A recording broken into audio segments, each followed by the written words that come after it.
Então vamos iniciar nossa aula de hoje. Vocês viram que na última aula nós fizemos a seleção de algumas criptomoedas que a gente vai trabalhar a partir de agora, né? Então veja aí, nós vamos ficar com essas aqui porque aqui a gente tem um volume de negócio muito bom, de 24 bilhões para cima, né?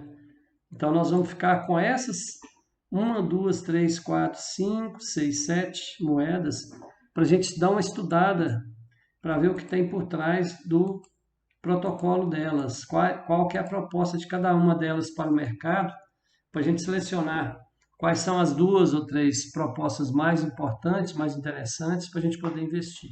Então nós vamos escolher aí a Ripple, a Litecoin, Cardano, a iOS, The Graph, a Tron e a Dogecoin. Então são essas as 7 moedas que nós vamos escolher para fazer o estudo. Bem, mas antes disso nós precisamos aprender um conceito importante. O que é mineração? Vocês vão ouvir esse termo várias vezes nos vídeos futuros. Então é importante que desde já você saiba o que significa minerar. A mineração nada mais é do que a resolução de equações matemáticas e tarefas no encadeamento dos blocos que formam a rede blockchain. Então, um bloco é amarrado ao outro através de equações. E essas equações, elas precisam ser conferidas para que não ocorra nenhuma operação incorreta de compra ou venda, enfim, de qualquer tipo de transação de uma criptomoeda. Então, quando a gente fala em minerar um Bitcoin, por exemplo, nada mais é do que você ter um computador ligado à rede e esse computador seu faça a função de resolver as equações matemáticas, de realizar certas tarefas dentro desse processo de checagem, para dar confiabilidade, credibilidade ao funcionamento das transações. Então, minerar Bitcoin, por exemplo, é checar as transações para ver se elas estão corretas. Para fazer a mineração, você precisa de ter um supercomputador, uma vez que essas equações e essas tarefas a serem realizadas são tarefas complexas. Computadores comuns não dão conta disso, CPU comum não dá conta disso. Normalmente usa-se um outro estilo de hardware que se chama GPU, que vão fazer esses cálculos complexos. E cada um dos mineradores, à medida que vão resolvendo as equações, à medida que vão fazendo as checagens, recebe uma parte, uma parcela dessas transações. E com o tempo, a pessoa que está fazendo mineração ou a empresa que faz a mineração, ela recebe uma parcela e vai acumulando os bitcoins ou as criptomoedas relacionadas a essa mineração. Agora nós podemos falar no conceito de token e blockchain. Token, afinal, o que é o token, para que serve? O token nada mais é do que uma representação digital de um ativo. O token é um código que pode ser feito com letras e números para representar um ativo real. Por exemplo, você tem barras de ouro. Essas barras de ouro, por exemplo, têm um valor de 150 mil reais. Esses 150 mil reais podem ser entendidos como 150 mil tokens, sendo que cada token vai valer R$ 1. Então, o token nada mais é do que uma representação digital, um código formado por letras e números que representa um ativo real, um bem real. E o token pode ser usado para os mais diversos tipos de ativo, como por exemplo soja, café e outras commodities, né, como minério de ferro e por aí vai, alumínio, em uma infinidade de utilização. Da mesma forma que se você tem, por exemplo, uma saca de café a R$ 1.000, em 1.000 tokens. Então, quem detém o token é o proprietário dos valores em reais, dólar ou euro, correspondente ao bem físico. Quem tem o código do token tem o poder sobre o bem físico. E o token serve para facilitar as transações pelas pessoas, instituição, por meio computacional, pela internet, e quando se tratar de criptomoedas, pela rede conhecida como blockchain. E isso é feito sem depender de um intermediador. Vamos ver agora o que é blockchain. Afinal, o que é e para que serve? O blockchain são informações colocadas em blocos, sendo que existe uma ligação entre cada bloco da cadeia, que é determinada hash. Esse hash, então, ele é uma assinatura digital que acompanha os blocos, fazendo a ligação entre eles, conforme eu vou mostrar aqui agora.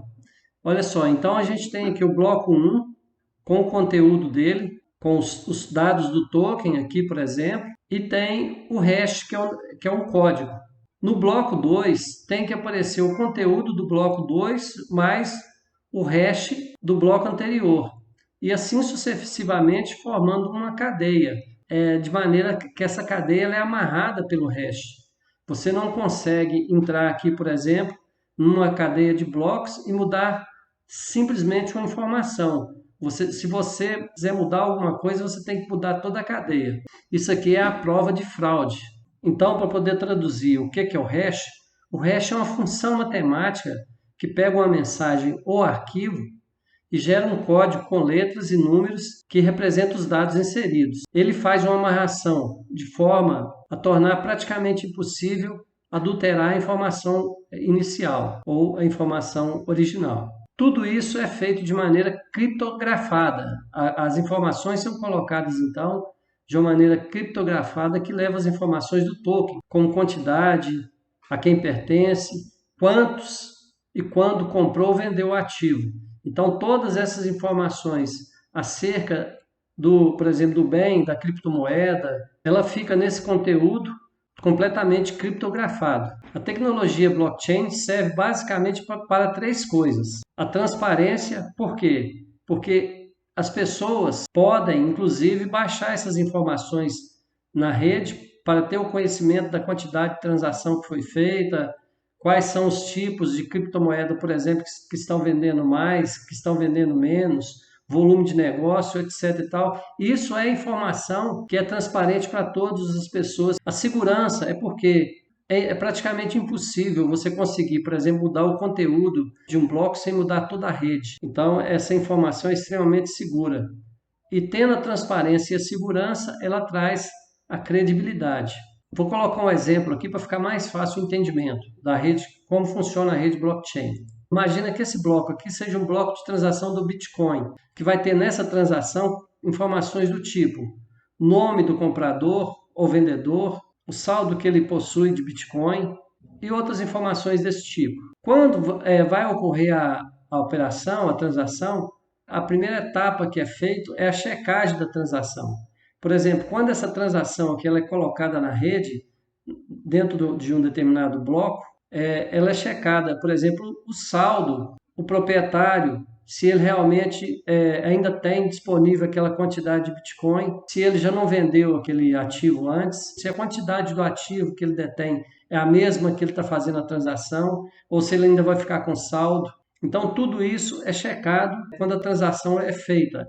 Ela é colocada num bloco que vai fazer parte da rede. Assim que o bloco é completado e conferido o sequenciamento dele de acordo com o hash, ele ganha uma identidade. E aí esse bloco ele fica marcado dentro da rede. Conforme eu disse, o hash é que dá essa segurança de que o conteúdo do bloco é um conteúdo que foi checado, que está criptografado e que está sequenciado e identificado dentro da rede blockchain. Então, a rede é formada por vários blocos, onde tem os seus nós, na qual todas as transações são processadas. Então, a rede blockchain ela é formada, então, pelas transações que vão em blocos, e os blocos vão fazer parte dessa rede de computadores na qual vai ser processada. Então, agora que você sabe o que é token e o que é rede blockchain, nós podemos continuar e começar agora a estudar as nossas 7 criptomoedas que escolhemos para ver qual que é a mais viável em termos de investimento, qual que tem um futuro mais promissor.